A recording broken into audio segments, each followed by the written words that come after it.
Okay. So what I was saying is the speed at which you can make progresses is really quite amazing because when I think back of the traditional techniques, and actually Satguru mentioned on one of his talks that uh, Kriya was not the practice for this time.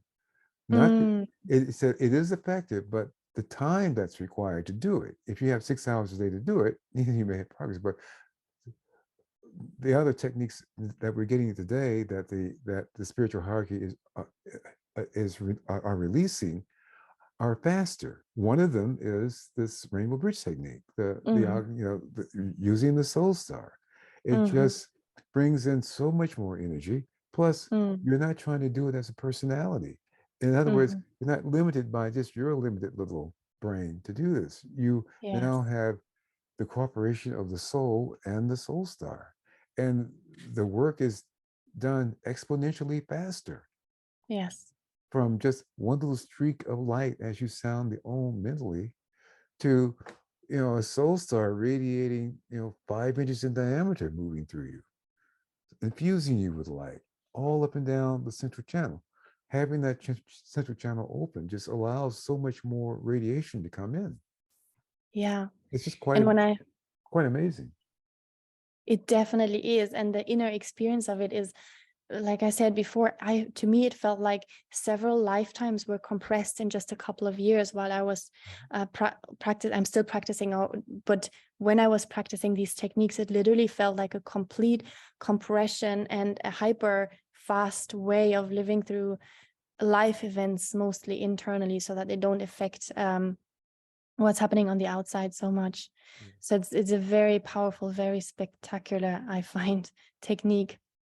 Yes, in fact, the elder brothers who were working with Norman and Josephine said this will save you several lifetimes of Mm, incarnated effort. mm, And I can see that because when I think of, I remember reading one of Lahiri Mahashe's students. Lahiri Mahashe, developed Kriya Yoga in the 19th century, and his name was Bhattacharya. And in his book, he was saying the new technology of Kriya Yoga was focusing the mantra Om in the spine. mm.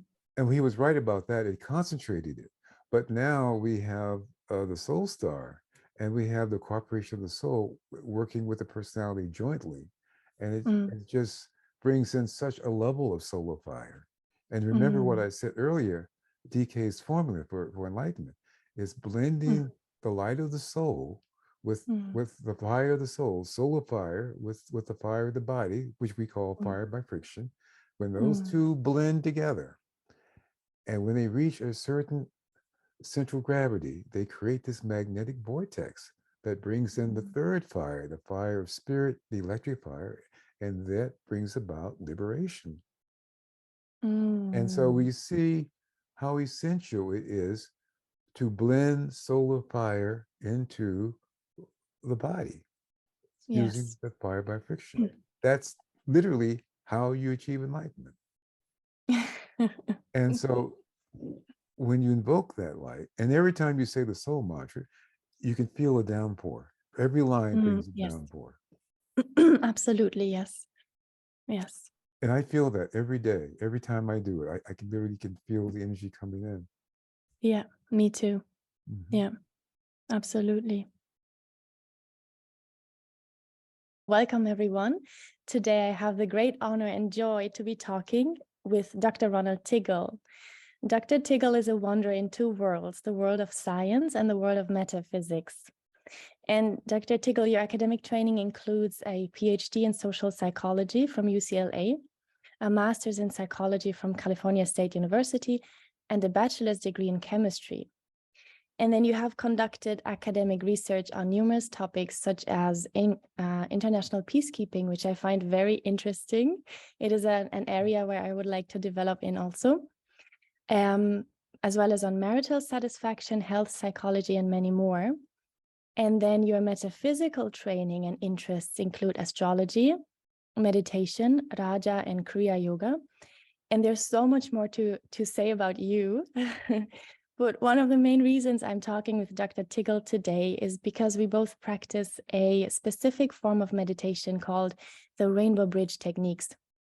And since Dr. Tiggle has been working with these techniques from the very beginning, from when they were created in the 1960s, I invited him here today to share with us his vast knowledge and experience on these very special and powerful techniques.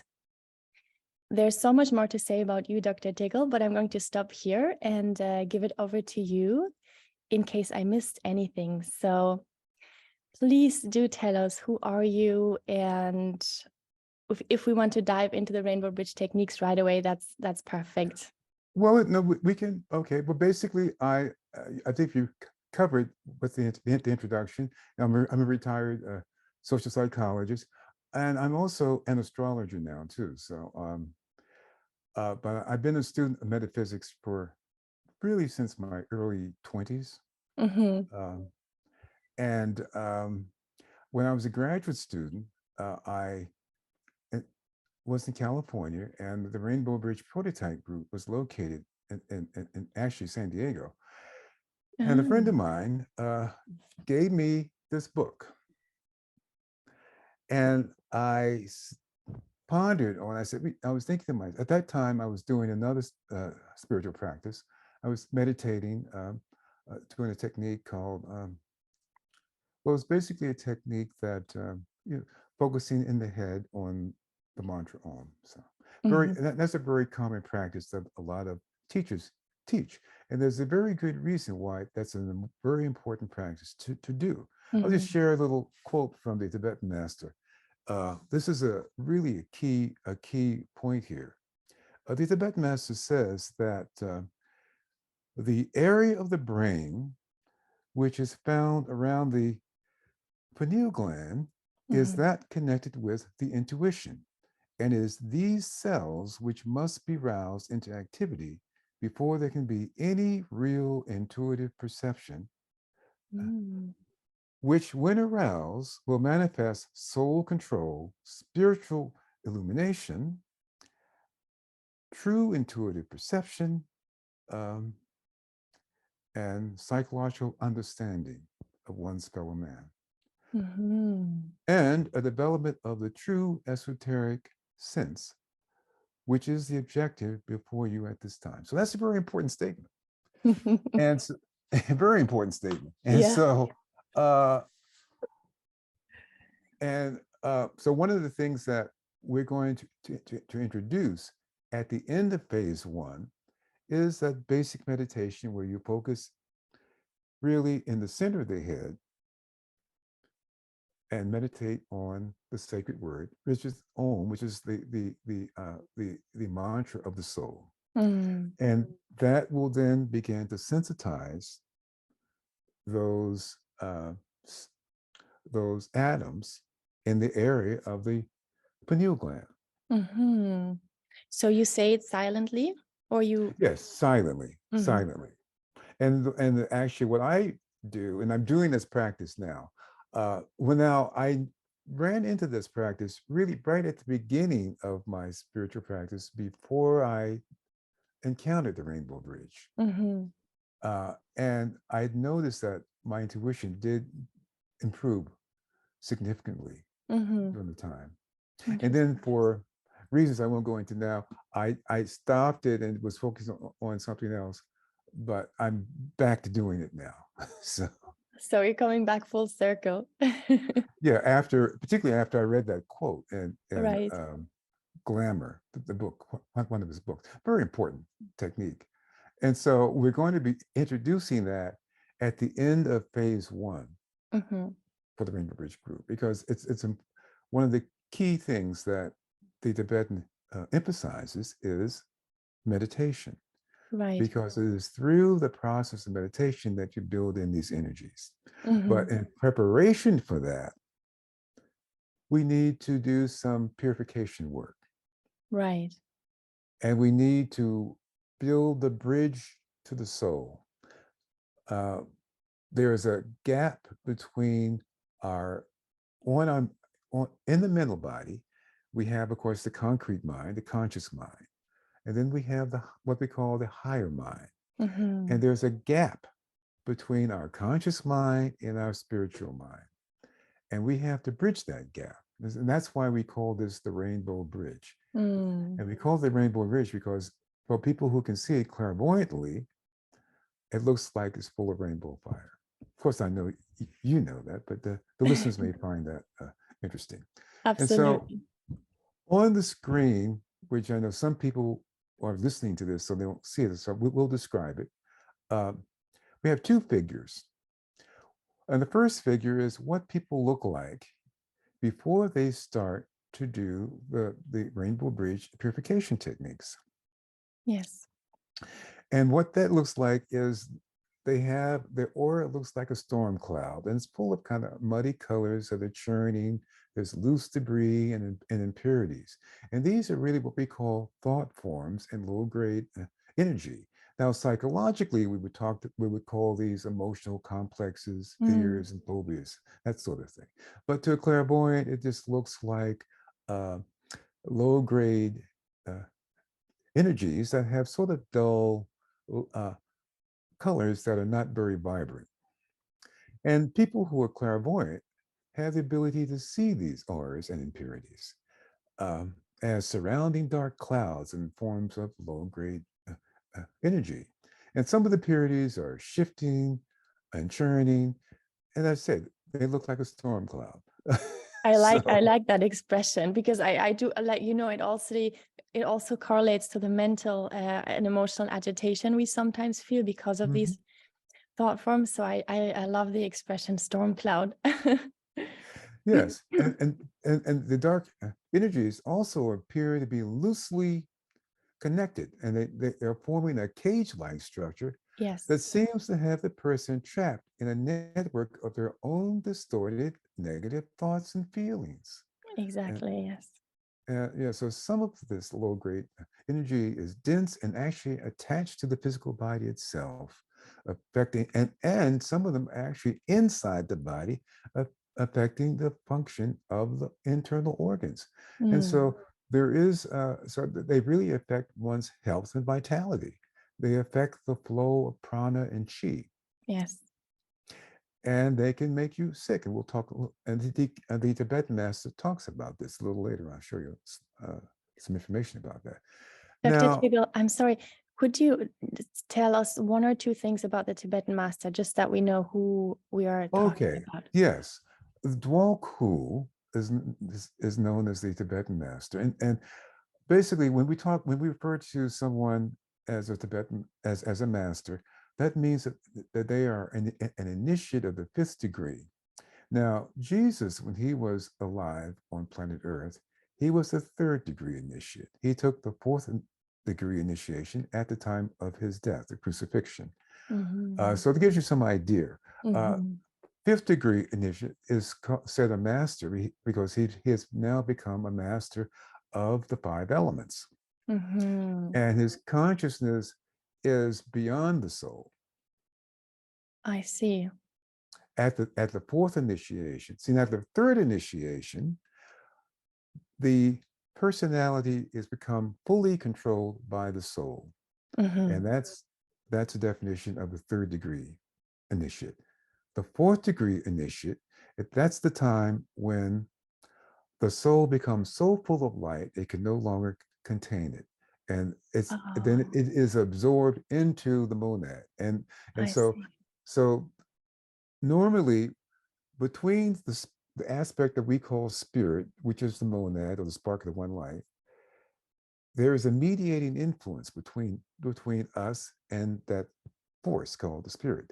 And we need that mediating influence because the spark of the one life, also known as the monad, contains electric fire, Mm. and we can't handle that energy directly. So it's stepped down through the mediating influence of the soul, and the soul contains solar fire. And we think of the fire in the body as fire by friction. Mm-hmm. Now, the Tibetan master gives a formula for self realization. He says that when solar fire is blended with the fire of friction, that is the fire of the physical body. When those are blended and reach a certain center of gravity, they create a magnetic vortex, which calls in the electric fire of spirit. And when that happens, the person is enlightened and released. Oh, Liberation I occurs at that see. time. And Okay. and so that gives you the clue as to why I'm so big on doing the soul star radiation technique, because it is infusing you with solar fire. And actually, every time you say the Om, a little bit of light from this, a little bit of solar fire Mm, flows into the body. So, mm, but when you use the soul star, it steps that up exponentially. mm, mhm, Um, Now, I used to do Kriya Yoga at one time, and and if you watch someone clairvoyantly who's just doing the mantra by himself, just doing the mantra as a personality, mhm, you'll see a little streak of light coming in mhm, every Om, little streak of light. mm, And so, therefore, if you work with that process compared to moving the soul star in the body, it's like exponentially much more powerful and mm, much quicker. mhm. And for those who haven't heard of the Soul Star, sorry, I'm just we're Oh yes, trying to cover the I will basics get to here. that. So You will get into that.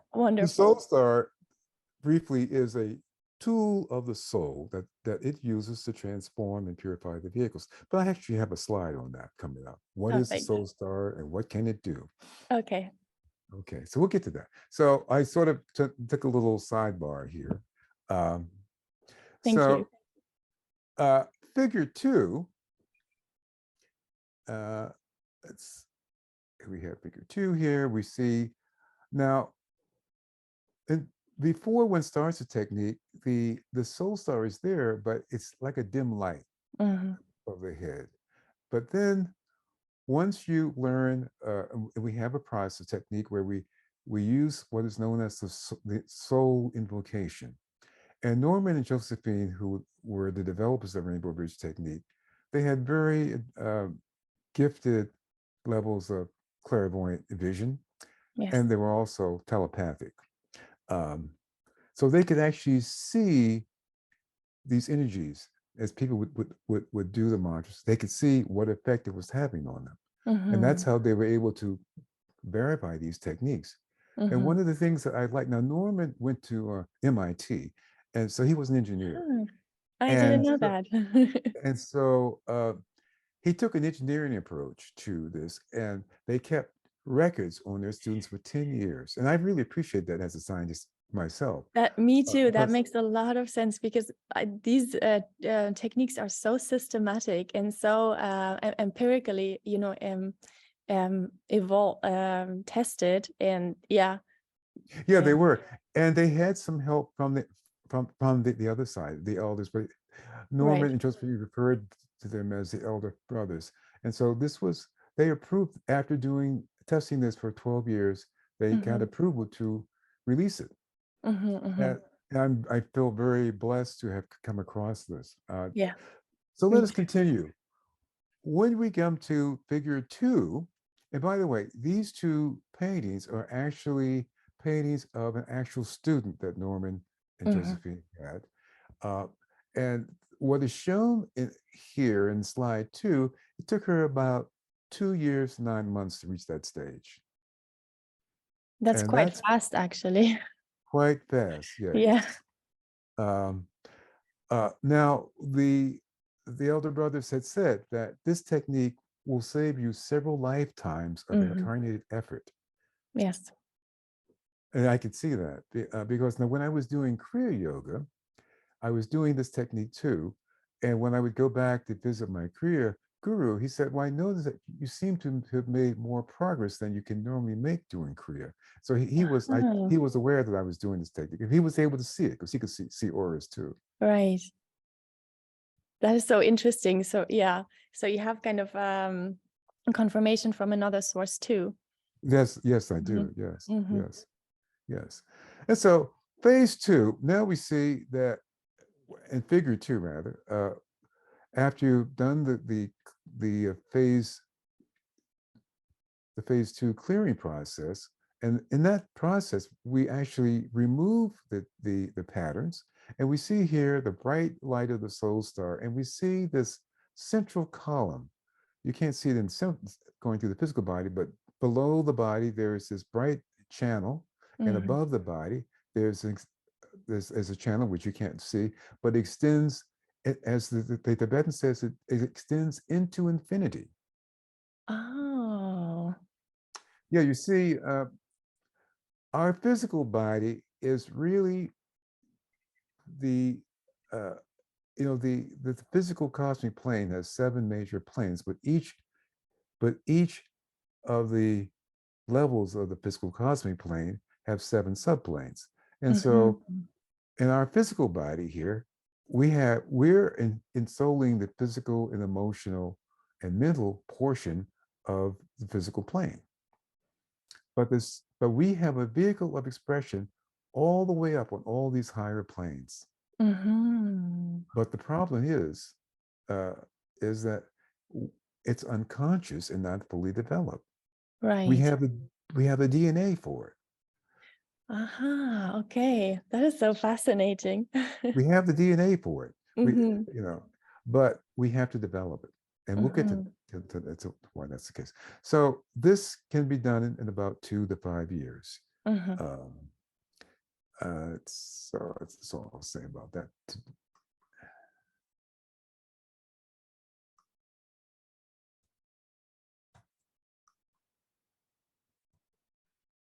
Oops. Now, this is figure 3 here. This shows a larger uh, graphic of the second figure. And what this Mm-hmm. shows is the expanded version of figure 2, and it shows a very large causal field of a person who has finished the phase 2 clearing work. Now, the causal field is really the aura of the soul. Mm-hmm. Mm-hmm. Okay. Um, and that light that goes into that field is created from life to life. The good that you do is that light is added to the soul, and it I grows. see. I see. It Ah. grows from life to life, and until you reach a stage of evolution that the soul is so full of light, it can no longer contain it, and that's when you experience the fourth initiation. Hmm. That's when the soul itself expands and is absorbed into the monad. So that means you can no longer have a physical vehicle. You have to exit the body. Well, what happens is, I'm glad you mentioned that. You see, this accumulated light that is stored in the causal body is used by the soul to create the light body. Have you heard the term Mm-hmm. light body? Yes. Well, it's created by the light that is stored in the soul. I And see. they call that the Maya Varupa body, as a body of illusion. And so Can you say that again? Sorry, the what? The it's called the Maya Varupa body. I see. Maya, Maya, Uh-huh. Varupa, Virupa. It's the body of illusion. But so that is an indestructible body that looks like a physical body, but is Mm-hmm. not. Oh, And so okay. masters who will sometimes use that to appear. Mm-hmm. That makes a lot of sense. Yeah. Okay. Yes. Yeah. Mm-hmm. So this is not another drawing of that same student. Mm-hmm. Um,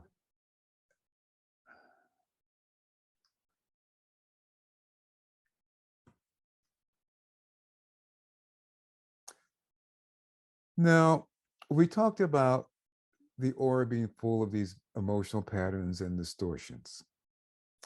Now, your aura is created by you Mm-hmm. through the feelings and thoughts and emotions that you experience. They You build energy forms into your aura. So every thought you have builds an energy form in your energy field. And that's Right. how your aura is built up, lifetime after lifetime. Mm-hmm. Uh, Now, so in fact, the Tibetan master tells us that we are a thought form. This body is a thought form of the soul. To give you some idea Okay. of the power of a soul, of a thought form. So, what are thought forms? Well,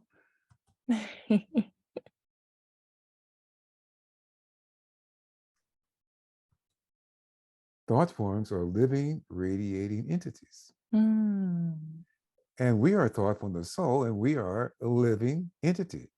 But mm, we are made in the image of the creator, so we can create too. We're also creators.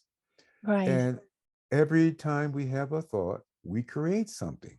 Yes. And in fact, if your person is clairvoyant, uh, one of the people I used to work with in the Rainbow Bridge Prototype Group was Ann Merrill, and she actually verified that the Soul Star radiation technique.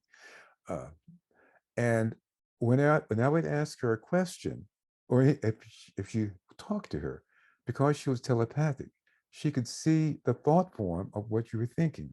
And Mm, she'd be able to determine if I was saying what I was actually thinking or whether I was censoring what I was saying. right. Right. Or if I asked her a question, she was able to see why I was asking the question and what I was going to do with the answer. Kind of scary, isn't it? I Yeah. know. But anyway, thoughts are living, radiating entities.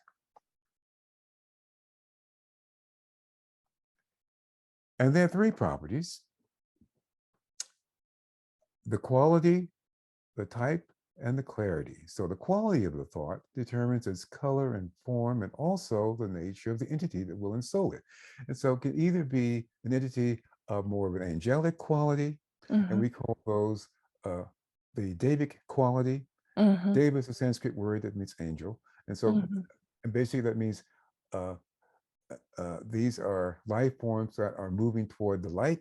mm, Or if it's more of a negative energy, then you will ensoul that thought form with what we call an elemental life form. And mhm. elementals are subhuman forms that are evolving toward matter. They're on the involutionary cycle. Their I see. their goal is to go deep into matter. And Oh, okay. so therefore you have a choice of either having a high vibration thought form that you're creating or a low vibration thought form that you're creating. Right. And the type of thought determines its form, and the clarity of the thought determines how clear its outline is. And that's why goal setting is so important. You got to be clear about what you want, Mm, because mhm, mhm, you're creating the thought form of it. And so these are examples of a thought form. Here, the wings of love. This is a protection sought by a mother to surround their loved one with protection. And mm, these thought forms I'm showing here are from a book called Thought Forms by C.W. Leadbeater, Charles Leadbeater. mhm, mhm. There's a link to that book on my website. Right. So I Uh, think all these, if I'm correct, everything you're showing us is actually also on your website, right? yes, that's correct.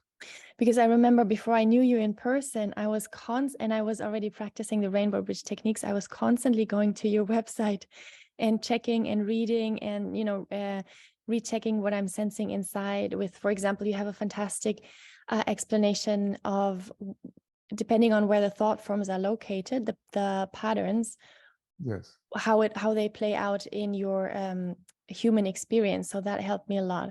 So I'm gonna just reference, it's www.soul1.org. I'm gonna put your website in the description so people can look this up in their own Okay, timing. great. Great. So, yeah. And so this is some examples from the book. Here uh, is an example of someone who is invoking assistance from a higher source. And the second one shows the response, the downpour. Mm. Now, going back to figure one, our aura is our instrument of perception. And Mm-hmm. when you have an aura full of emotional blockages and clouds, since this is the window through which you look out into the world, you Mm. can understand how when you invoke assistance, Yes. That insistence has to come down through your aura. And one of the things that Norm and Josephine had observed was these patterns deflect the light. And Yes. so it can't always get in. It's deflected. I love that. That is such a perfect explanation. Like you said, the aura is our sense of perception, right? And Yes. It's our that is, instrument. yeah. And when it's clouded, all the information that comes in is skewed. So we don't actually perceive reality or truth. And at the same time, if I'm correct, the information we send out also goes through kind of this distorted pattern. So it also doesn't come out in the original intended form. This is such That's a true. wonderful description of why we on Earth, first of all, live in our own prison, basically, as you said before, Yes. but also why there's such an incredible amount of miscommunication happening and a lot of suffering because of that. That is so true. Hmm. So thoughts that you produce can be divided into two categories. Thoughts that you successfully project um, from the aura, and karma is experienced through your relationships with those.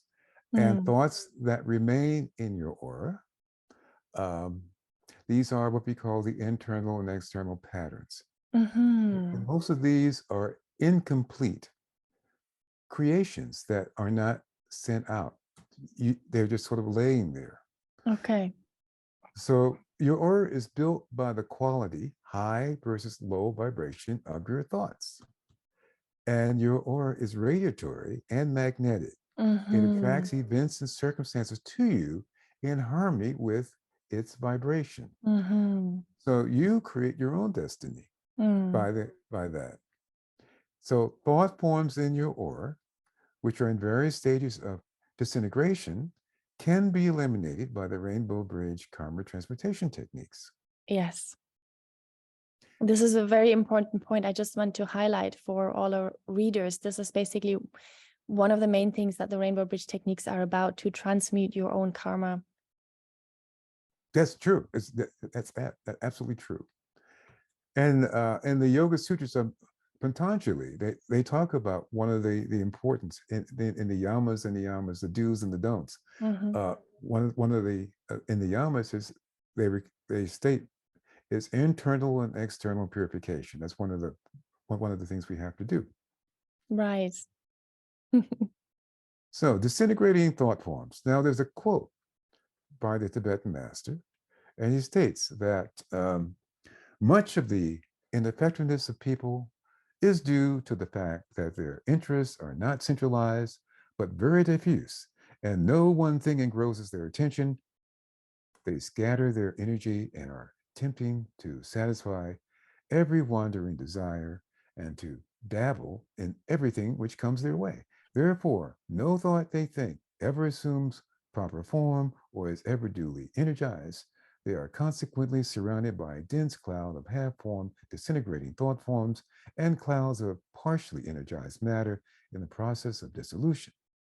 This produces occultly a condition similar to the decay of a physical form and is equally unpleasant and unwholesome. And it accounts for much of the diseased condition of the human family at this time. Yes. That's Mm. pretty potent. Yeah. And then he goes on to say that all disease is the result of inhibited soul life. And so these Mm. patterns Mm. uh, not only affect the quality of your life, because what you're radiating out, you also will attract. And if you've got all of this conflict going on, Mm-hmm. uh, you're likely to attract that. Yes. Now, I know that some of the people will be listening to this, so they won't be able to see these three diagrams, but Mm-hmm. we'll describe them. And Mm-hmm. so I talked, and when I described figure one, I talked about how some of the patterns seem to form a cage-like network that sort of surrounds the person. So this is a picture of what the cage looks like. There seems to be just almost a psychic prison that the person Mm-hmm. has built with branches in the external aura. And then we talked about the patterns adhering to the surface of the body. Here we see some, and we notice that as we go down from the solar plexus on down toward the root chakra and the lower chakras, the patterns tend to be very dense here. And then there also seem to be a bunch that gather around the feet. And this causes people as they get older to have that sort of shuffle walk, we call the old man shuffle. In fact, if you look at President Biden, he has that. He has a kind of that sort of walk. Oh, okay. I just want Uh, to, can I just say, because I recently lost my cage just like by practicing the rainbow bridge techniques like 2-3 years ago. And it is an incredible experience to have the before after experience, because literally before it was like I was in a prison. I couldn't express myself the way I wanted to. I couldn't create the way I wanted to create. And now the image, kind of the after experience, is just one of freedom, basically, one of like freedom of choice, what I'm thinking, what I'm expressing, what I'm feeling. Not 100%, but it is an incredible way to live compared to living in a cage, as almost every person lives on this earth. So I just can absolutely encourage everyone who is interested in these techniques to check them out and see if they feel pulled to start practicing them. Yes, and the authors also clairvoyantly observed that the attempts of yoga, prayer, affirmation, invocation, or the use of the sacred word, Om, etc., are relatively useless by comparison to those same techniques practiced by students free of observable hindrances and obstacles, which cluttered the aura of all occult teachers they had seen. I thought that was an interesting comment. Yes, yes. They also said that doing sweat lodges, fasting, or any other physical activity will not get rid of these thought patterns. Right. You've got to bring in the light of the soul. They're so deeply rooted. Yeah. They are, yes. Now, a few words about the developers of the Rainbow Bridge. Mm-hmm.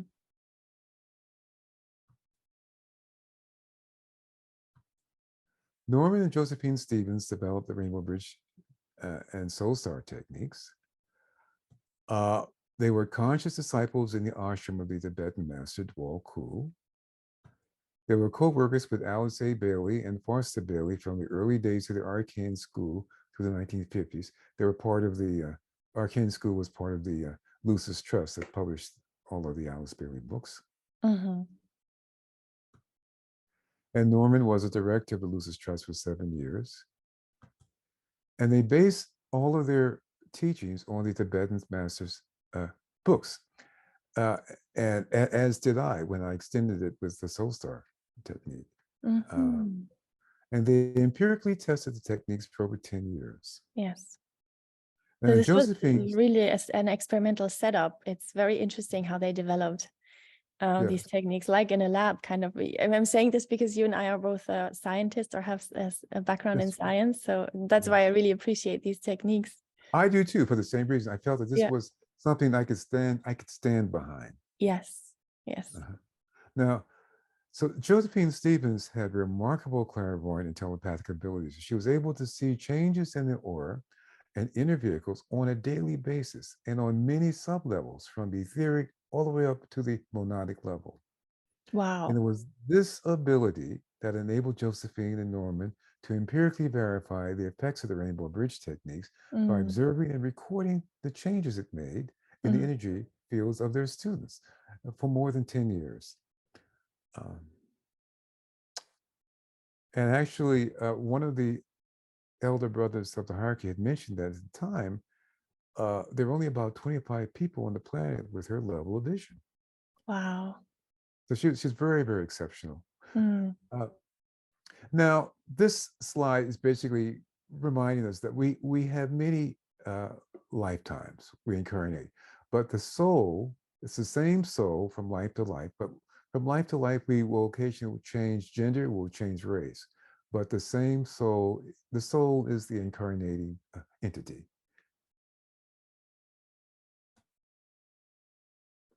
So there can be problems created by these hindrances and auras, hindrances in the aura. What are they? These disintegrating thought forms stand between you and your external world, interfering with clear perception and communication. They make you vulnerable to external sources of influences via mob psychology, suggestion, and control, and by others. And also, they lead to infection and disease. And internally, they cause low self esteem, excessive emotional reactions, misinterpretation of code and customs, and undesirable behaviors. Yes. And actually, a thought form can become an obsession. The Tibetan masters noted that thoughts can act as an irritant and poison all the springs of life. Mm. He also has noted that a violent dislike, a gnawing worry, a jealousy, a constant anxiety, a longing for someone or something, a deeply held suspicion can create such a poisonous inner attitude that all relationships with others are rendered futile. And Yes. the relationship to the soul is impeded and spiritual progress is brought to a standstill. Mm.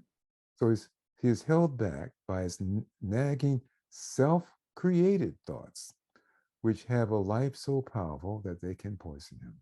Mm. So, and also too strong an attachment to any thought, positive or negative, can lead to fanaticism. Mm-hmm. Yeah, makes sense. So the benefits of clearing the vehicles: you no longer have a permanent barrier around you, which modifies communication from you and to you. The low vibration energies which attract diseases are removed. The attitudes of low self-esteem and failure are also removed. And the heavy karmic influence of ancient thought forms and mistakes are eliminated. And your body ages more slowly and your health is enhanced.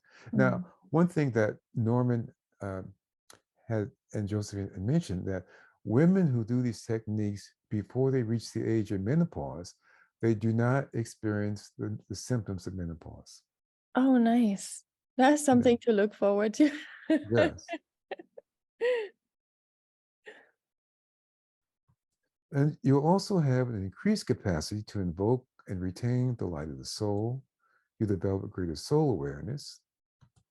And by building the rainbow bridge, you'll be of service to the planet by becoming anchor points for the transmission of vital energies that will purify the planet and accelerate the externalization of the hierarchy. So I like to say that we become a moving acupuncture point on Earth, because you have this central channel that goes Yes. all the way through your body into the earth, and Yeah. and the hierarchy uses that to send light into the earth. And in I fact, love later that. on, there's a technique that we are taught where we learn to use a standing vortex to purify various areas on the earth. And telepathy and the higher psychic powers begin to develop. Mm. Now, the Tibetan master Dwal Kul has said that the powers of the initiate are gained not primarily from study, but by changes in the etheric vehicle.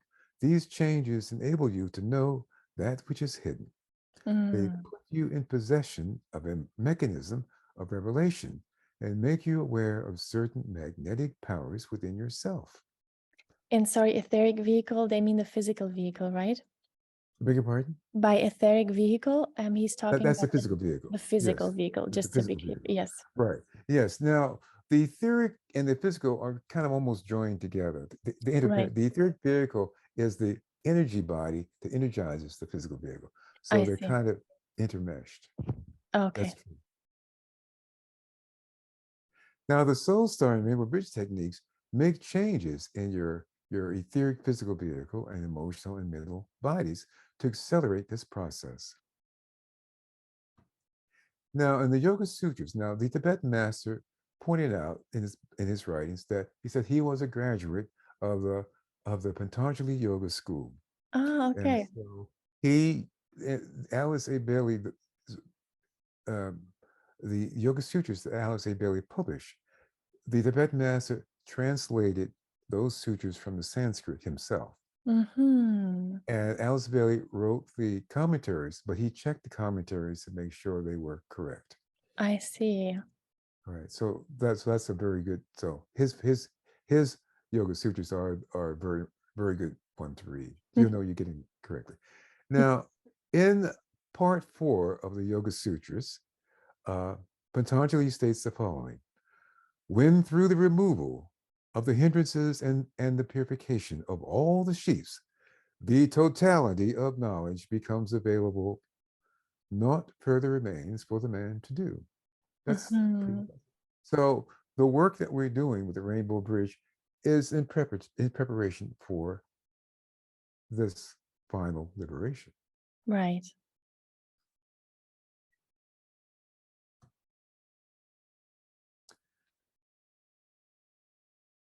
The Tibetan masters also stated that the highest and the newest method of healing is that of calling into positive activity a man's own soul. The true and the future healing is brought about when the life of the soul can flow without any impediment and hindrances throughout every aspect of the form, nature. It can then vitalize it with its potency and can also eliminate those congestions and obstructions which are such a fruitful source of disease. That's a literal definition of the soul star radiation technique. I see. You have to tell us more about that too. Right. That I mean, that describes it. Okay. That's why I thought I'd share that. So, so what are the rainbow bridge techniques? So we talk about phase 1. In phase 1, we learn to build the link to the soul, and we learn to build the rainbow bridge. And also, in order to do that, we learn how to use something which we call the soul mantra. And the soul mantra actually helps activate the soul star. Yes. And then we learn to establish the soul link, and we learn to work with the soul star and activate it. And then we learn another tool called the spiritual vortex or whirlwind. And we use that tool to sweep debris out of the aura. Yes. So that's phase 1. So phase 1, we actually clear. Let's say we have a central channel. It's actually already there, but it's full of blockages. And so what we are doing, we have to clear those blockages, and we use the soul star to do that. And that's part of phase 1. But when we begin to clear those blockages, it creates debris, and then we have to use something called the spiritual whirlwind or the vortex to clear it out. So that's what happens in phase 1.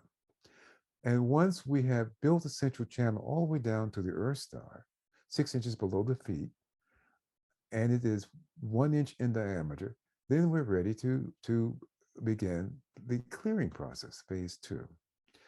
And during the phase 2 process, we begin to clear the karmic blockages, both the external patterns as well as the internal patterns. And we have at least 2 techniques that we can use. We recommend that people start with the structured sentences, which I'm not going to go into today, but I'm just outlining that. Yeah. To do the first 3 words, which are do, be, and have. And then if they have a choice, they can continue doing the soul star structured sentences, or they can then start to use the soul star radiation technique, and we'll talk briefly about that. And then part B is another technique which takes the bridge beyond the soul. That one's not published. You have to reach a certain level to get that one. So I think you're doing that now, right? Yes. Yeah. Is there a technique beyond this one? Not well. Then what goes beyond this one is going deeper into the Yoga Sutras. That's what this is preparatory for. I see. All of this is getting you ready. Yes. Okay, so phase 3, using the Rainbow Bridge in service to the plane of evolution. So here we want to get into meditation on the virtues of the heart, or problem solving, using your channel to tap into what is called the rain cloud of knowable things. Have you heard that term before? I have, from Chloe. I love it. Yes. So what is the rain cloud of knowable things? It is on the abstract mental plane, all the inventions, all the ideas, all the things that will ever be exist up there already. We just simply have to reach that vibration and pull them down, precipitate them into our concrete mind. But every inventor, every artist, every creator taps into the rain cloud of knowable things. Every musician who writes a song. Humans do, at this present time, humans do not have an original thought. All their thoughts, when they come up with a new idea or invention, they're tapping into the rain cloud of knowable things. Yeah, I have been sensing that before even knowing this, because sometimes when certain interventions come into the physical, the whole life gets elevated, like all of human life gets elevated. So for me, that's a sign that it has to come from a different level of consciousness, not from the human mind. So like you say, every single original thought or idea or creation is coming from a different sense of consciousness. It's not the human mind that comes up with these things. That's true. That's true. So phase 3, we begin to use our clear vehicles and begin the process of using our talents to solve some of the world's problems through inventions, through our career. And then we also continue our meditation practice and study of the Yoga Sutras of Patanjali.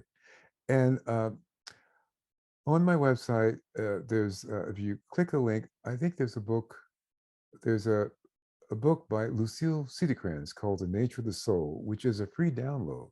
So and you can access it by clicking. Actually, on my webpage, I talk about the soul and its instruments. And if you click that link, it takes you to the nature of the soul, and that's a free download. Right. Good to know. And in that book has a very good course on seed thought meditation. So that's actually the next step. On seed thought meditation, you're saying? Seed thought meditation, right? I see. Because when you get into the Yoga Sutras, you have to learn, the eight stages, the 8 steps of Patanjali Yoga. As the yamas and niyamas, those are the prohibitions and the do's, yama, and then the asana, and then comes pranayama, and then yama, niyama, asana, pranayama, pratyahara, withdrawal of the consciousness. And then the last 3 stages, concentration, meditation, and samadhi, or contemplation, what they call. And so it's those last 3 stages that involve meditation.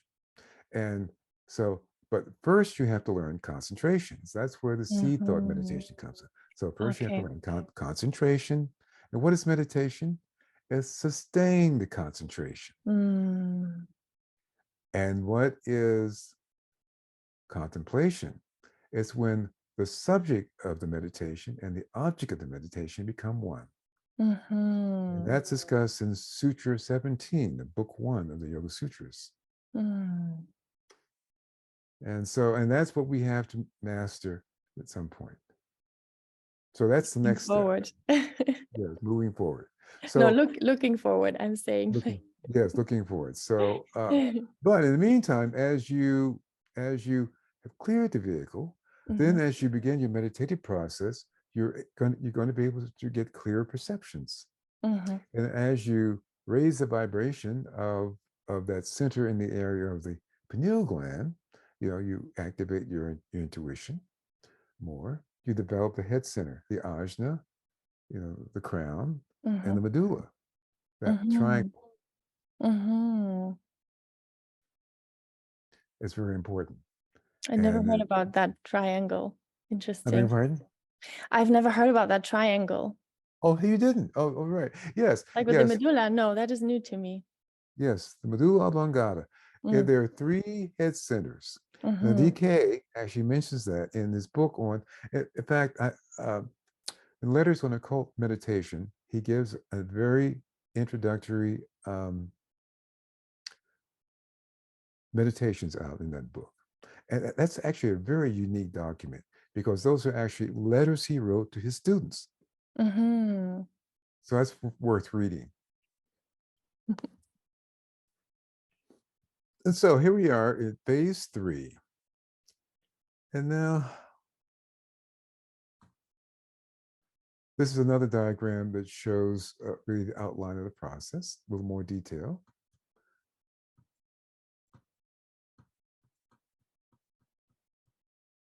So phase 1, we build a central channel. Phase 2, we're clearing the patterns. In phase 3, we have additional techniques.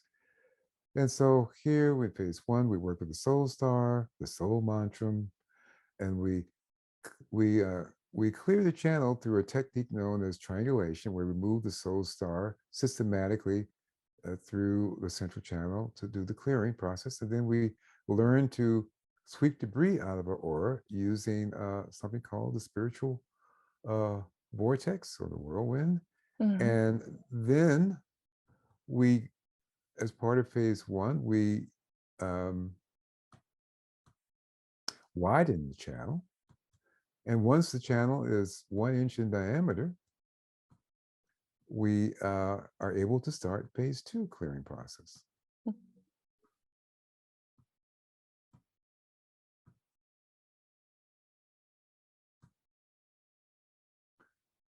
And so this is sort of the outline. So we have 8 weeks it takes to build a channel if you're consistent, and 4 weeks to widen it.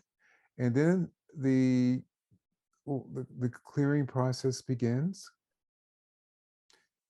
We start with clearing the external patterns, and then we have a choice of using either the line forms, which actually we start that first. The 3 words do, be, have. We recommend everyone do that to get rid of the cage. Yeah. And then if you would like, you can continue with the line forms, or you can start doing the soul star radiation technique if you like. Mm-hmm. And then, of course, every time we move the soul star into the body, we always have to do the vortex afterwards to sweep debris out. Right. So that's the phase 2, is clearing the patterns.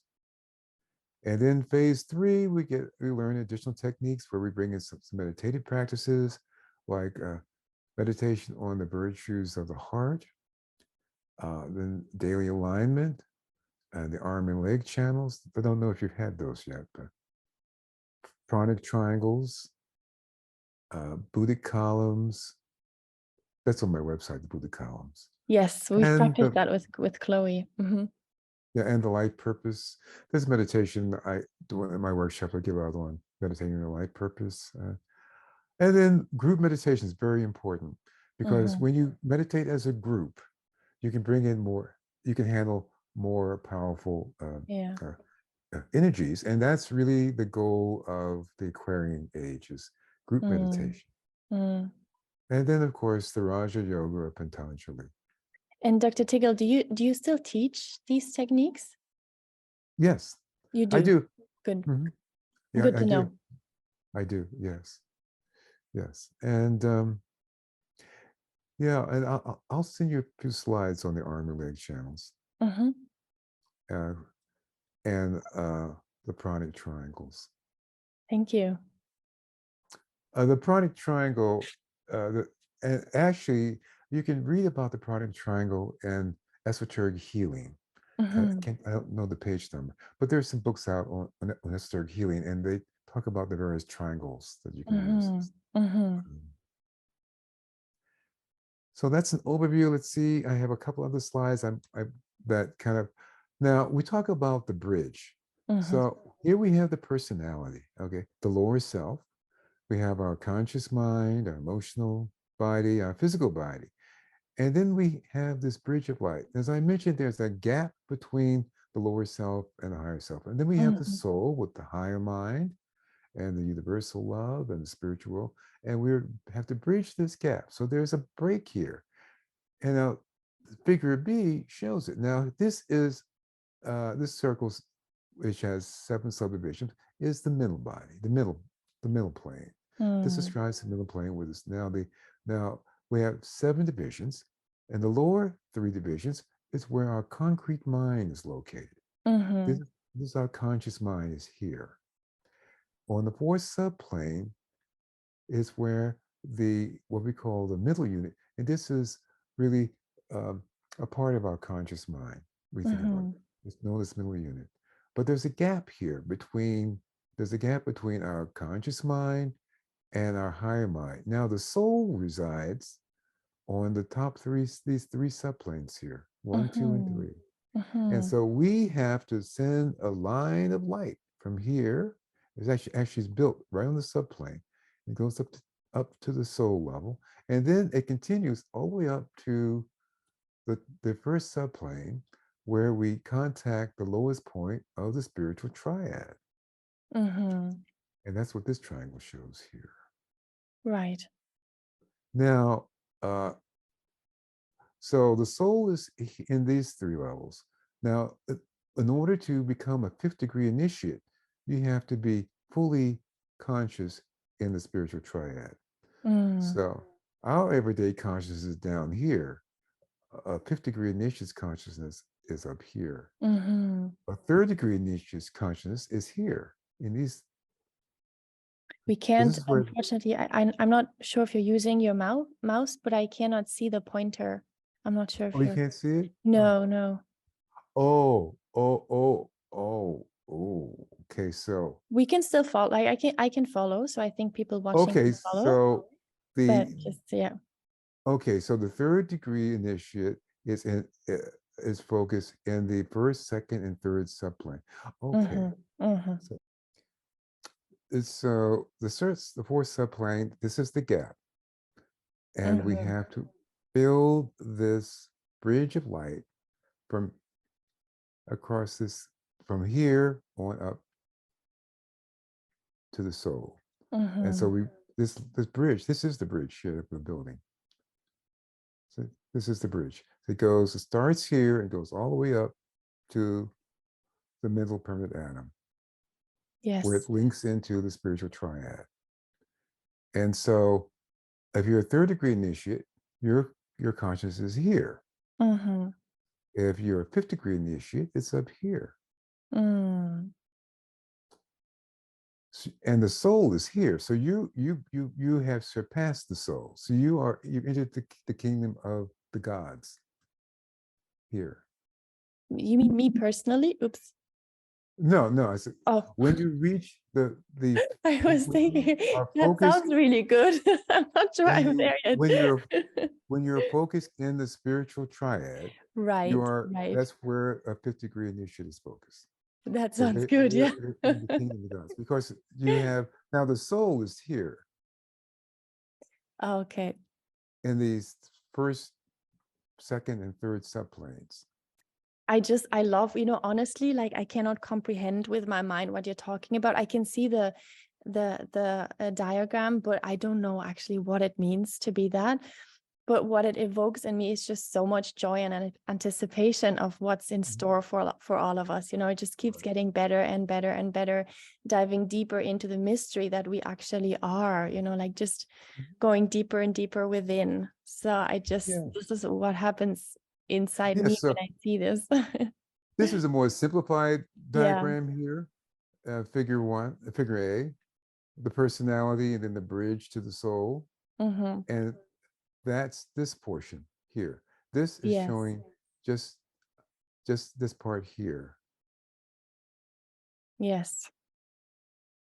And then once you reach the first subplane of the mental body, then there's a permanent atom there. Now the permanent atoms, and what is a permanent atom? We have 3 of them. Actually, there's 6, but then we have a physical permanent atom, an emotional permanent atom, a mental permanent atom, and we have some higher ones too. We got the buddhic and the atmic.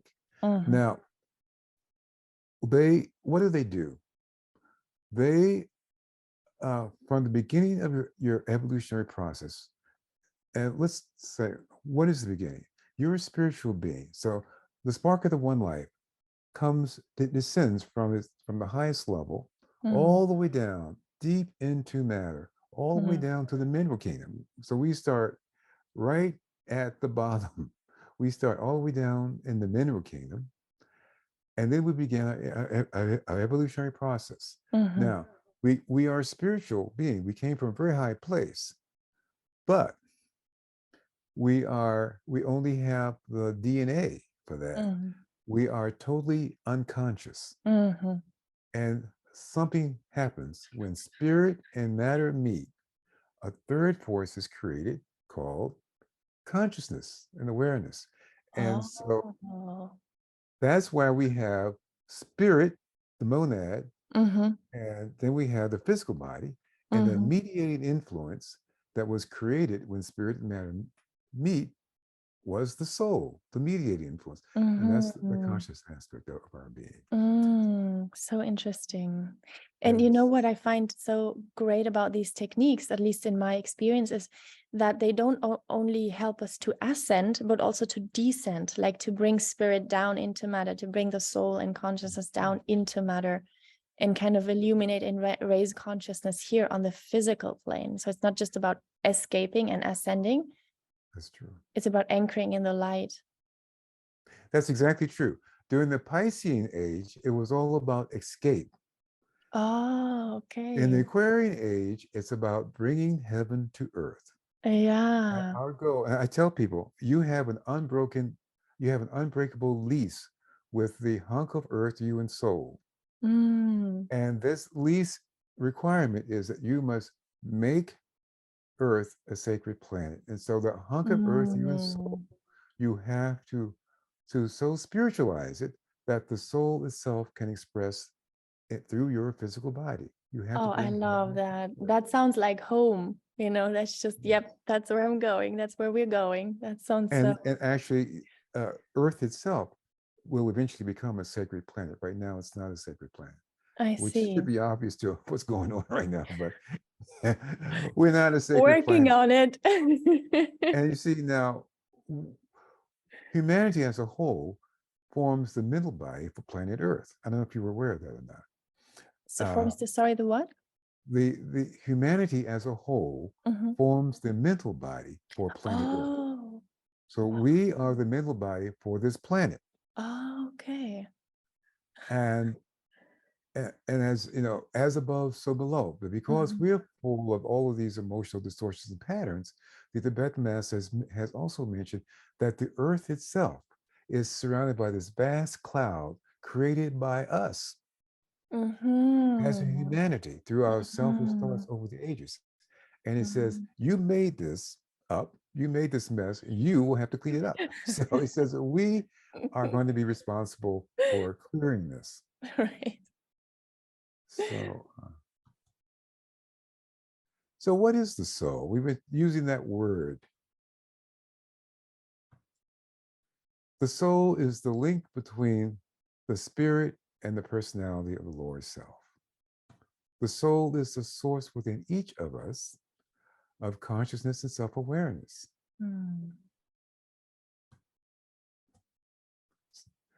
The soul is the embodiment of spirit.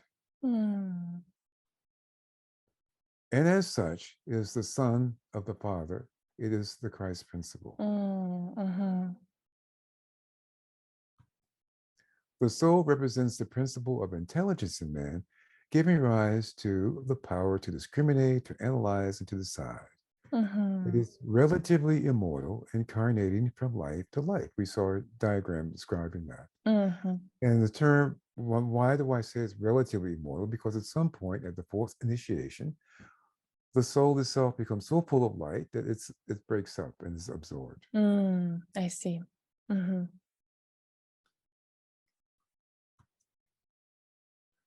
Now, what is the soul star? We've been talking about the soul star, but we never said what it was. The soul star is an instrument of the soul. It is linked to the soul by a thread of light and later by a band of light as soul infusion expands. And it's located 6 inches above the head. And to inner vision, it appears as a radiant spark, and it is a member of the angelic kingdom. And that, this brings up a very important point. When one of the things that distinguishes the Rainbow Bridge techniques from other meditative practices that I've done in the Mm-hmm. past, when I've done, if you're doing like mantra yoga or guided imagery or pranayama, breathing exercise, you're working on a personality level. Mm-hmm. But when you invoke the soul and doing the soul mantra, and then you then work with the tool of the soul, then now you're working in cooperation with your soul. And the key thing that makes this unique is that the soul does the work through its instrument, the soul star. Mm. So I it's not see. you Yes. working from below trying to break up. Yeah. You are cooperating from below and getting help from above, and it goes a lot faster that way. Yeah. But a more important point here is that working with your soul star, which is a part of your own being, Mm. is training wheels for working consciously with the angelic kingdom. Mm. This is really the beginning of what we call white magic, Ah, okay. because you're working with the devas, the angelic kingdom, Mm. uh, and they do the clearing process. You cooperate with, but Mm-hmm. they actually do the clearing, Yes. and Yes. that's an amazing technique. Whereas before this technique was released, we were limited to what we could do with our conscious mind, Mm. and the difference between the two processes are just exponentially different. Yes. There's exponentially much more power released when the soul is cooperating with you, when you're doing it with the soul star. It Yes. goes back to that example of when you as a personality was focusing on Om in the head, Mm. and someone looking at you could see just a little little uh, spark of light from each little Om coming in, versus this huge radiant light from the soul star going through. Now the Mm. soul star, the central channel's maximum width is about 5 inches wide. Mm-hmm. So when you have it fully developed, you have a column of light going through you 24 Mm. hours a day, Mm. 5 inches in diameter. Mm. And that also acts as a protective shield because it Mm. radiates out beyond the channel. I can And sense that. Yeah, I can sense that how like yeah, I feel constantly protected by energy or by an auric shield. It's very that's, very intense. Mm. yes, it is. So, so this is an important concept here that Mm-hmm. you're actually getting your training wheels for working consciously with the angelic kingdom. Mm-hmm. So, and this is the $1,000,000 slide. What can the soul star do? All the techniques come from here. It can obey thought and move within the vehicles and the aura. It can Mm. expand and contract its radiation. It can send out a beam of energy without conscious direction. It Mm. can radiate various colors of light. So we use this in doing healing ourselves, like Mm. using the green light. Josephine told one lady she had some problems. I forgot exactly what it was, but um, she instructed her to radiate green light, like a grass colored spring grass, Mm-hmm. green light from the soul star into that area of her body to do some healing there. So it can Mm-hmm. absorb various colors of light. It can absorb excess uh, energy in a center or chakra. And it is a powerful and versatile instrument of white magic, and it will not respond to anything else. Mm. So many of the listed features of the soul star are used to clean the aura. Mm-hmm. So that is my introduction of the Rainbow Bridge. Wonderful. Thank you so much. This has covered all the basics as well as it has been very comprehensive, actually, giving us an look to, where we're going once we've practiced them for some time. It's very Yes. exciting. Yes. Yes. So let me see here. What comes up? I will skip that. We're not going to cover that today. That's going too far. I don't want to get into the technicals like that, but I think we covered enough for. I think so, yes. Yeah. I think that is fine. Yes. I just want to say, like, people can take, people who are interested in these techniques, they can take the class, the phase 1 class with me, for example, Yes. phase 1 and 2 class, and also phase like monadic thread with Chloe. So I will put all the link in the description, Chloe Folan. And obviously I'll put your website and your details into this description for this episode also. So yeah, feel free to reach out to any of us with any questions. If I can answer them, I will direct you to Dr. Tiggle and Chloe Folan. But this has been wonderful. But what I would love to hear also is how you are engineering or developing these techniques yourself.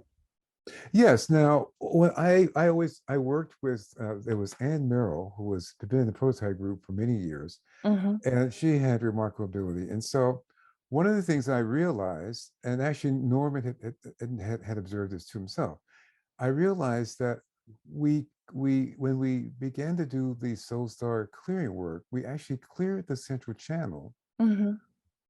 by using the SoulStar. Mm-hmm. So I had done, so I said, well, I had an experience with Kriya Yoga, and it kind of made me think about if you could, if I had Anne Merrill look at a Kriya guru that I was interested in studying with, and Mm-hmm. she had observed this Kriya guru had built in his channel a column of light that looked like a 1,000-watt light bulb in the spinal area. Now, in Mm-hmm. Kriya Yoga, they meditate in the spine, up and down what they call the spinal center, or the Sushumna Nadi. Mm-hmm. So they're breathing up and down the spine. So he'd done that, and they use Om to do that. Mm-hmm. And so over the years, he had built this bright column of light in his channel. It was narrow, but one of the things she observed was that none of that light was radiating out Mm-hmm. because he was loaded with patterns. I Uh, see. Right. Yes. but he had built this column of light. So I said, well, if he could do that, just doing Om, of course, he did it for like thousands, hundreds, probably hundreds of thousands of hours for many years. Mm. With our SoulStar, not only could we clear the channel, in fact, Norman and Josephine used the SoulStar to clear the channel and to widen the channel to 1 inch. So my thought was, why not just use the SoulStar to widen it all the way out? Now, the line forms are what we call a first ray technique. Mm-hmm. That is, they bring the energy in, and the first ray is to destroy. It just blows it up, literally. Mm. The SoulStar radiation technique is a second ray technique. It uses transmutation. So it just transmutes the energies, it melts it away, melts it away. Is this And so, the disc method that is mentioned on your website? I beg your pardon? Is this the disc method that is mentioned on your website? Yes. Oh, I see. I see. Now I'm bringing the two together. It's a Mhm. SoulStar, Right. yes, the SoulStar radiation technique. You call it the disc method. Okay. Is that what you call it? Isn't that what it's called on your website? Sorry, I'm getting confused now with It's, the terms.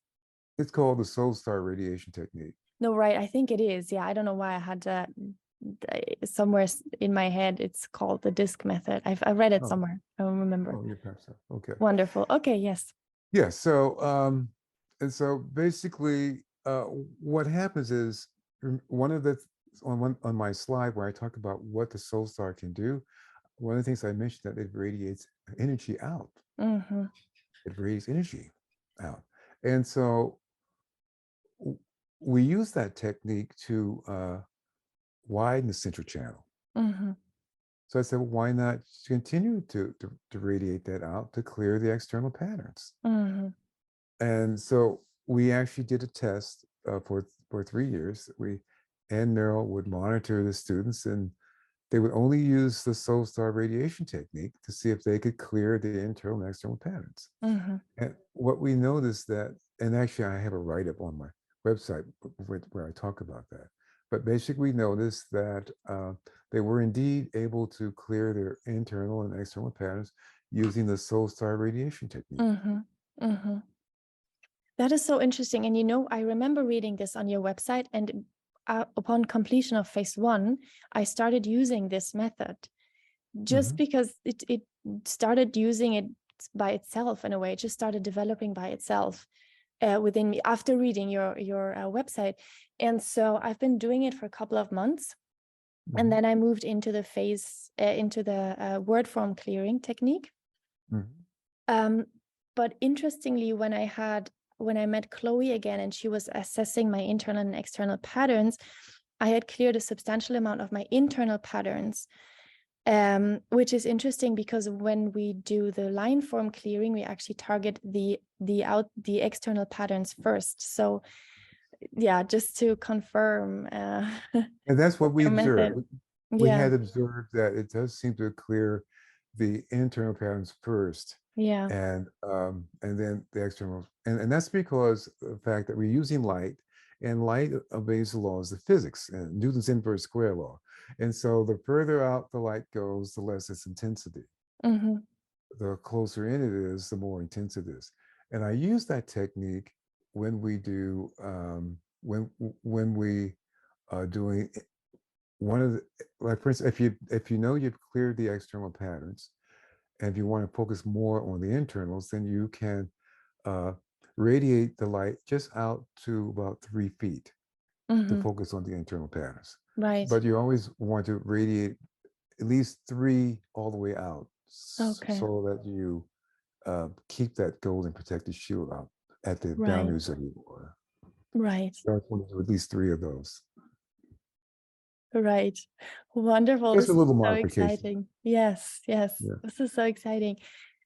So just to get to know you a little better, you also, let me go back to my notes, you established a study group known as the Truth Seekers. Yes. Now that was a study group that we had, and it ran for a number of years. And in that group, we studied the works of the Tibetan master. And actually, I guess for a couple of years, we were studying the Yoga Sutras of Patanjali, and of course, we would also have a meditation at each time. And that went on for a number of years. So it's not active anymore right now? It's not active now. There are a few of the members that we meditate on Zoom sometime, because I no longer live where I used to live, where we used to meet. And of course, COVID shut down any group meetings. So yes. Wonderful.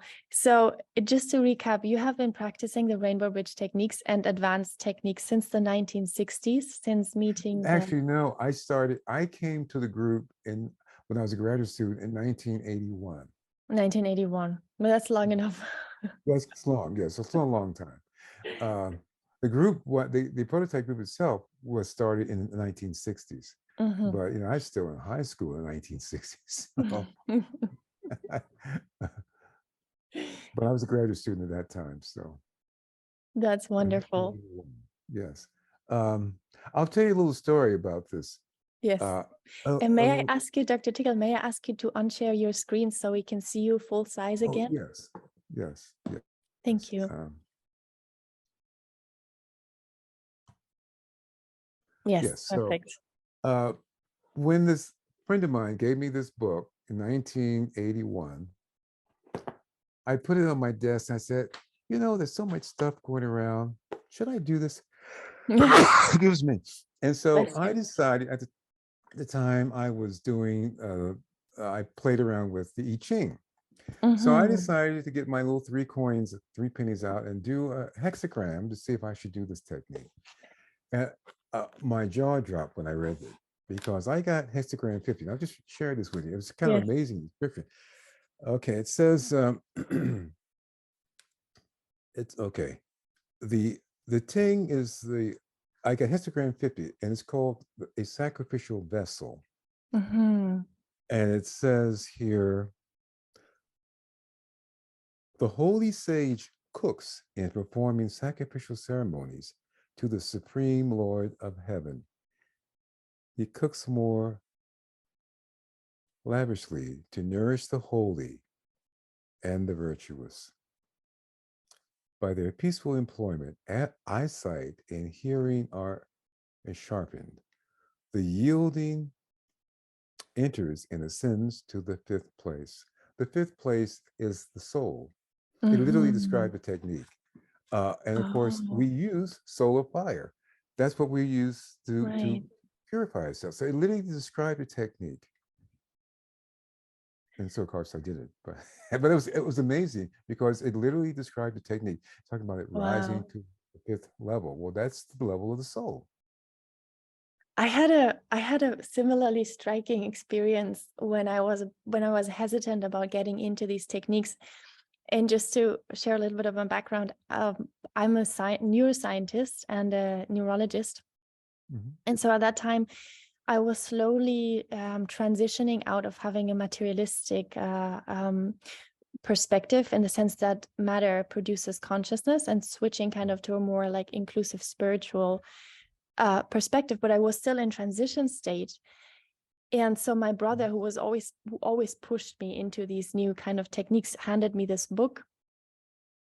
And it was, to be honest, like, it's very esoteric. If you're not into this kind of into theosophy, it's really difficult to understand. And That's just, true. I just couldn't comprehend it with my mind. But what happened was that a year ago or a couple of months ago, I don't remember, before I read the book you just showed us, I had this experience where I was going through an intense healing, releasing of patterns. At that time, I didn't know what was happening. And I saw this, I sensed this, this being, this low-grade being in my room for several nights. Always at night it came. At day it was there too, but it wasn't as frightening as at night. And at that time, luckily, I was working with a healer, and we had a healing session. And I told her, and with her help, I had the courage to actually look at that creature. And it had, so I looked at it and I could see every hair on it. Like, I could see it clairvoyantly, so clearly, with the help of my teacher. No, I'm not going to describe what kind of creature it is, but um and then a couple of months later, when I started reading this book, and I was kind of indecisive, should I get into these crazy techniques that Mhm. seemed still crazy to my scientifically conditioned mind? Mhm. And I read and I read and I read, and I read the paragraph section to one of the color panels, and it said, okay, if you go through this and this specific kind of healing, which I had been going through the months prior when I saw this creature, which we released at that time then with the help of my spiritual guide teacher. So if you go through that specific kind of healing, you will, like, some students clairvoyantly see this creature. And I'm like, okay, nice.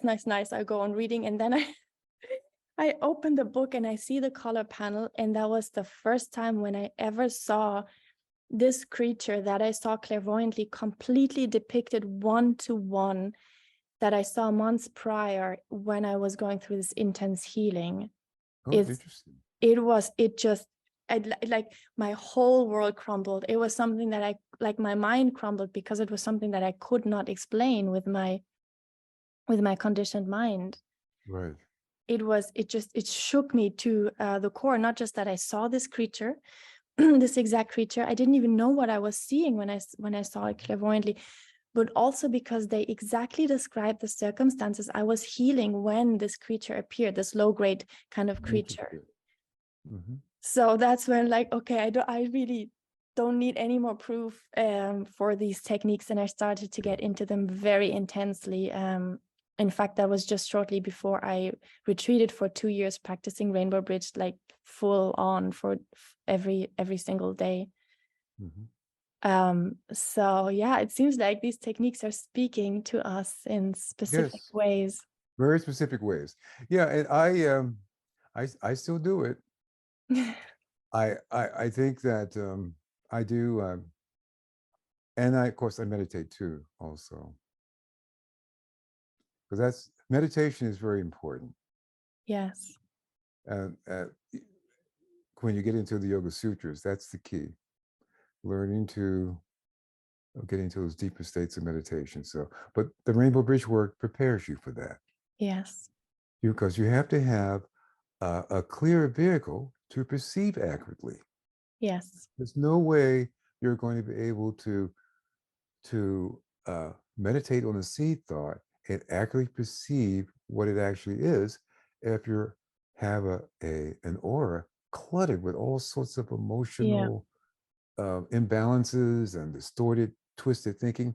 In fact, if you look at some of the world religions and the distortions, these people are very sincere, but their aura is full of distortions. And so Yeah. they invoke these energies to, they have a desire to invoke truth, and Yes. it comes. The truth comes, but it comes through their aura.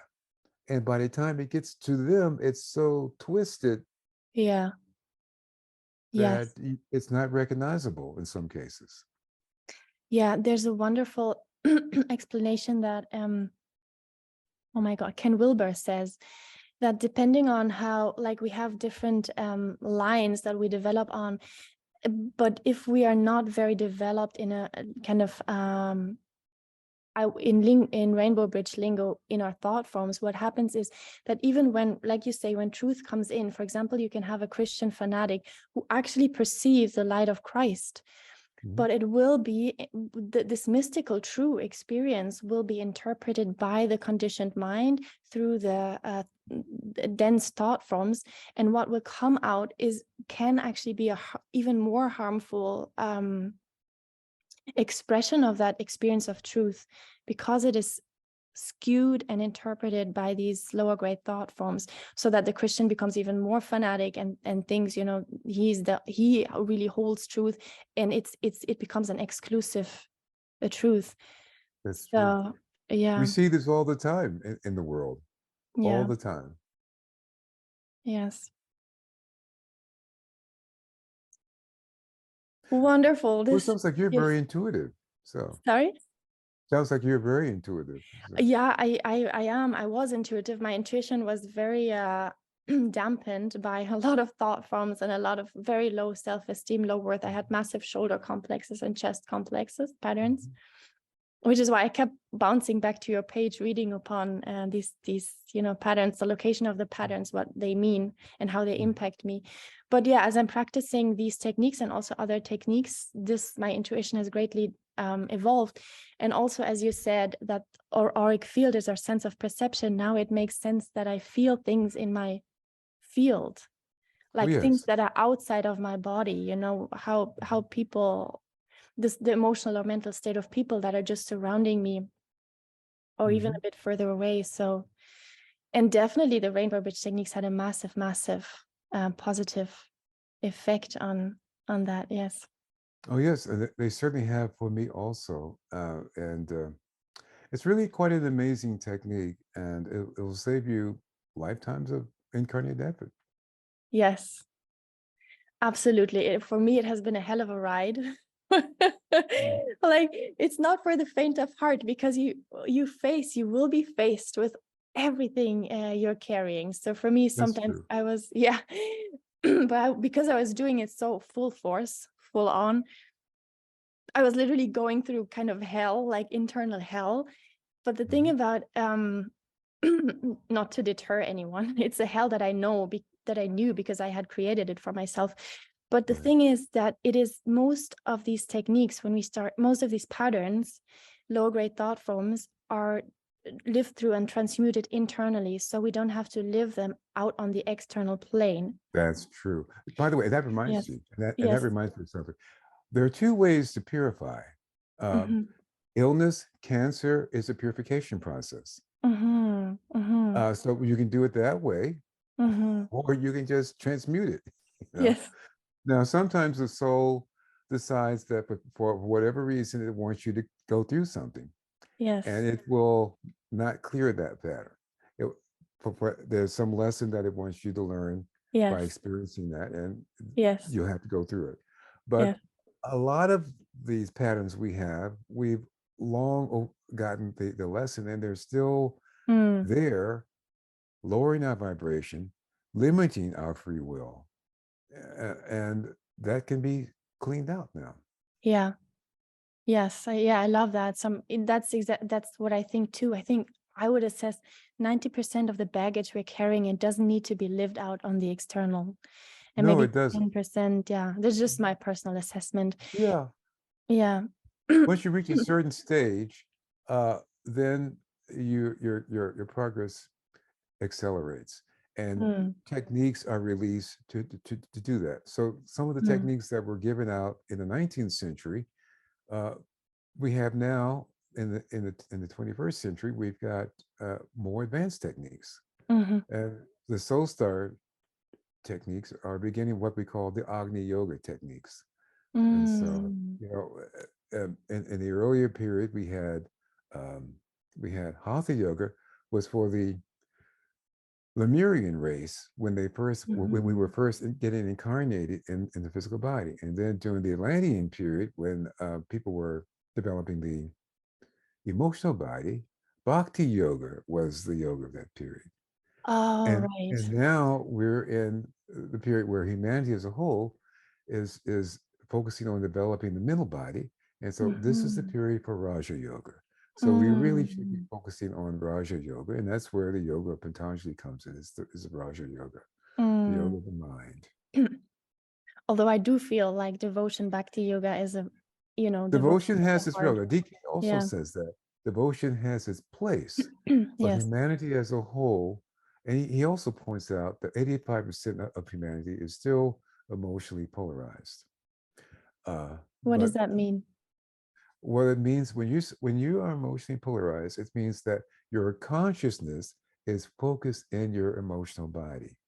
Oh, okay. Another word for your emotional body is the astral body, and Yes. the astral body is ensouled by an entity known as the astral elemental. Mm-hmm. And now we have a physical elemental, we have an astral elemental, and we have a mental elemental. Mm-hmm. And our task as part of our evolutionary process is to get control of those bodies and Mm. then to coordinate them and integrate them so Mm. that they function as a whole.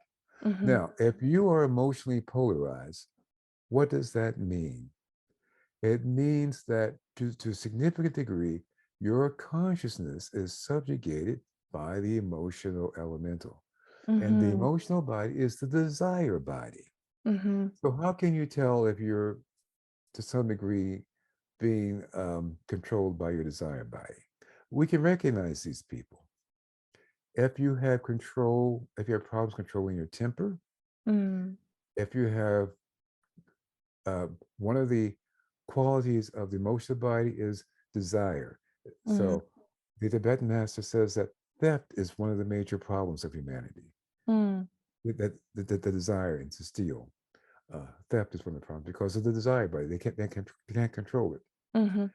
If you have problems controlling your food and sex and appetites of various types, Mm. drug Mm. addictions, all those are problems of the emotional elemental. And to Mm. some degree, you are possessed by your emotional elemental when you are emotionally polarized. Right. Mm. Now the way you control the emotional body is you have to be polarized in the body above it. So you have to become mentally polarized. And when you Mm-hmm. get access to mental polarization, then the Tibetan says you have access to will. Mm-hmm. And the emotional body, you have access to desire, which is not quite as strong. But then you're Mm. also under the control to some degree of your emotional elemental.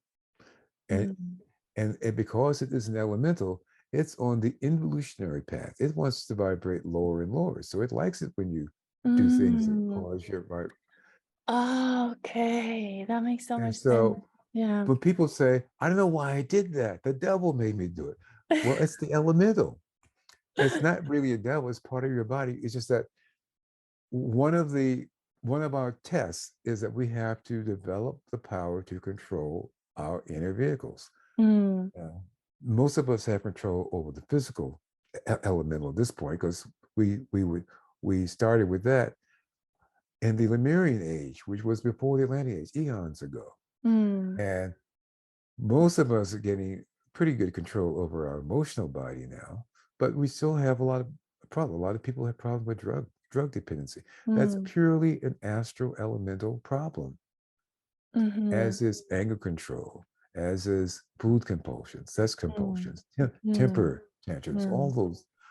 You don't have self-control of your emotions. So when you become mentally polarized, then you can't control the emotional body.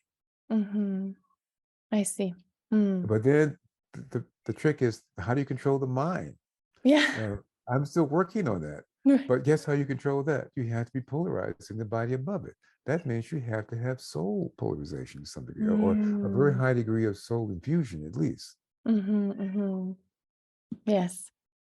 So Definitely, my mind has become much calmer and much clearer with practicing these techniques. yes, and Yes. also your disposition, you're going to be in a place of peace or bliss to some degree.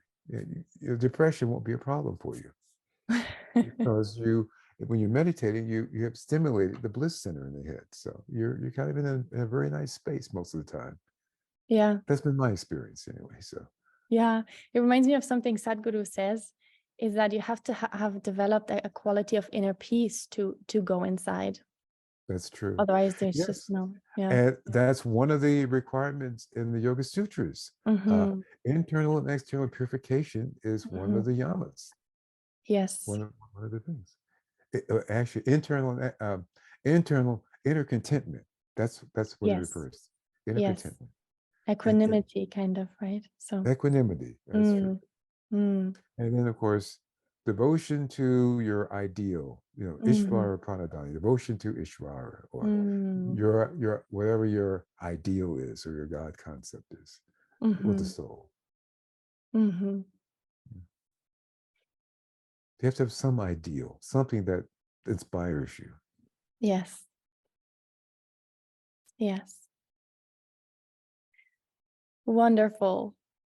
This has been exquisite, at least for me. Well, I always enjoy having the opportunity to share. I'm a student like you. I've just been studying a little bit longer, probably, in this area, but we're all students. Yes. Even that the method master is a student, even though he's a master on his level. But we have the physical cosmic plane, and there are 7 divisions of that.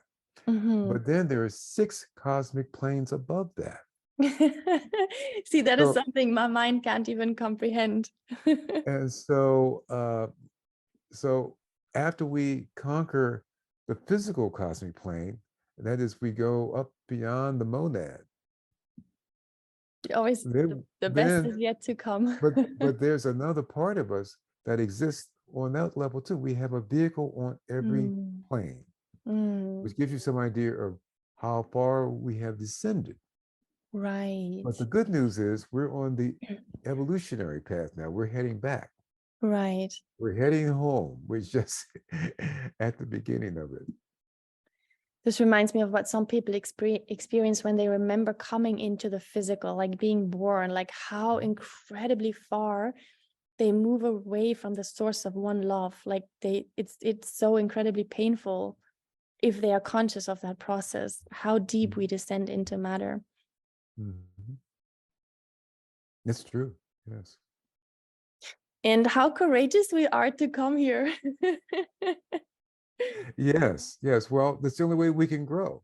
Yes. The only time that you can develop this etheric body is when you're incarnated physically. Yes. And you have to do this in order to reach the higher levels, because we have a requirement. Part of the plan is that we have to incarnate to do our part to purify Earth. Yes. We have to make Earth a sacred planet. And we have to bring in that light, and through our process of soul infusion, we do our little part, our little piece of the Earth. Yes. Because we're all one. As you know, there's an etheric network that connects us all. And now I heard you mention Sadhguru. One of the reasons why people like him don't want to touch people is because I know you've heard him talk about that, right? Sorry? And I'm sure you've heard him talk about Oh that. yeah, I've seen him a couple of times. Like I did a couple of his programs, and he always asks, or his devotees always ask people to not touch him, like don't go touch his feet. Right. They No, still he doesn't do. They want that. still do. No, he doesn't want that Yeah. because he wants to, because what happens is when you touch someone who is a more radiant and of a higher vibration, Mhm. it's an instant blessing for you. Yeah. And a curse for the other. And it draws it, and there's an exchange of energy. Yes. You give them your sludge, he Yeah. gives you his light. Yes. And I do want to mention one thing. You mentioned this before, but I want to say also through the rainbow bridge techniques, first by clearing all the, how did you call it? A storm cloud? Right, Yeah. right. So that is a kind of a major step. Once that is gone and cleared, and then once the external patterns, the cage is cleared, that is a super large, like life becomes very different at these stages. These are milestones. They call it, Norman and Josephine Stevens call that milestone in their book. And then when we are free of internal patterns, we live life from a different level of consciousness. So it is possible, even though we're in the physical, even though there's so much pain and suffering going on, it is possible to create and live our heaven on earth without being disconnected from the pain and the suffering, but being very much connected. And love and compassion become the primary drive of why we do what we do. So Yes. it doesn't have to be all pain and suffering being in the physical. And the No, rainbow it bridge doesn't. techniques are No. majorly helpful tool in that process. I think so. Yes. Yeah.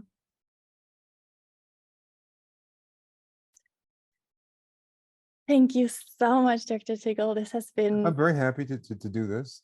Happy to talk to people about this. It's one of my favorite subjects to talk about. wonderful. I've been so much looking forward to this exchange and to learning from you. And I knew you were just like this, this massive sun of knowledge and experience and embodied wisdom. And it's so wonderful to be Oh, thank you. for you to be sharing this with me and with our listeners. Thank you so much for coming on.